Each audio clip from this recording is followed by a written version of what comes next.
is the 3DS, the Nintendo 3DS Retro. Let's talk about it. So a few days ago, over here at gamesradar.com, this article showed up in my feed. It says, after 13 years, the 3DS is a retro console, and a new Pokemon ad, and a millennial Nintendo fans can't handle it. And what it's talking about, I'm not going to play it for potential copyright reasons, but there's this Nintendo Switch ad that I think it's Nintendo of Japan. This boy comes home from college and he gets nostalgic. He sees probably, a sibling playing Pokemon.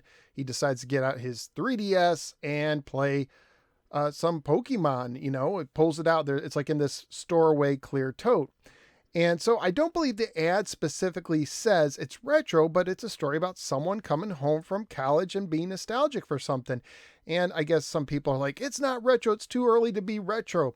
And it really reminds me of something that happened to me in college where when I was, let's say 10, when I was around 10, the NES, the Nintendo Entertainment System, was king. I go to college, and at this time, people, this is my friend just got like the Nintendo 64, the PlayStation's really popular.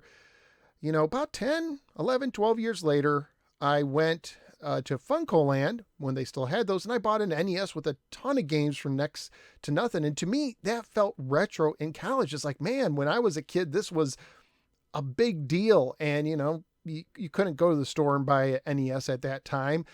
Maybe a few stores may have had some clearance games in the back or something like that. So to me, it felt retro. Funny thing is as I've gotten older, time seems to pass by quicker. So what was 10 years ago doesn't feel as retro to me as it did when I was a young 20 something kid. Things when I was 10, that felt retro. And you look over here on the Wikipedia page, you can see the 3DS came out in 2011. So that is well over 10 years ago. So we're talking like 13 years ago. It's getting ready to celebrate its 13-year anniversary for the North American release, and a lifespan lasts until 2020. So that's only 4 years ago. But could there be a kid who got it when he was 10, played it for, 3 or 4 years, then got an iPhone and stopped playing 3DS? Totally plausible. It's still a little early for me to call, the 3DS retro, but I think we're on the brink of it. I mean, here's some things that happened when the 3DS came out, like Osama bin Laden was killed. That does seem like it happened a long time ago. There was a tsunami in Japan. This is from historycentral.com. Adele was massively popular. Katy Perry, Firework, that seems like it was a while ago to me.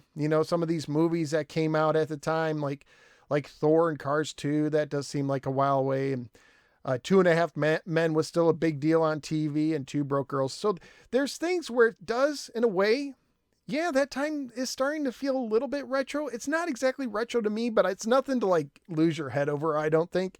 So I want to ask you, what do you think? Is the 3DS considered retro now to you? I mean, you can't go to Walmart and buy a 3DS anymore. So there's that, but it hasn't been gone that long, and they just shut down the online service not too long ago. Is it retro to you? And if not, when will it become retro to you? And are you like me? Like the older you get, like time seems to go by faster. So things don't seem as retro as quickly as they did when we were kids. Let me know in the comments below. Click like and subscribe, and I will see you next time.